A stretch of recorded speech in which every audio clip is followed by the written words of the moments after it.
నువ్వేం చేయలేవు, నీ వల్ల కాదు అని మనల్ని డిస్కరేజ్ చేసేవాళ్ళు కూడా ఉంటారు. ఎందుకు చేయలేము మనం? 50 ఏళ్ళు వస్తే కూర్చుని మనం తినడమేనా?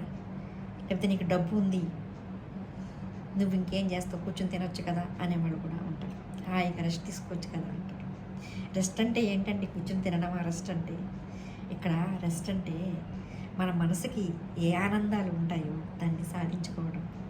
సాధించుకుంటే అదే గొప్ప ఆనందం. కూర్చుని తినడంలో మాత్రం ఆనందం లేదు.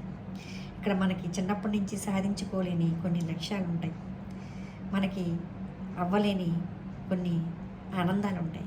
ఈ ఆనందాలన్నీ సాధించుకోవడానికి మనం ముందుకు సాగాలి. ఇక్కడ అన్లిమిటెడ్ అంటే, ఇన్ఫినిట్ అంటే మనము ఉన్న కొలిది, అంటే మనం ఉన్నంత వరకు మనం మన లక్ష్యాలను సాధించడానికి ట్రై చేస్తూనే ఉండాలి.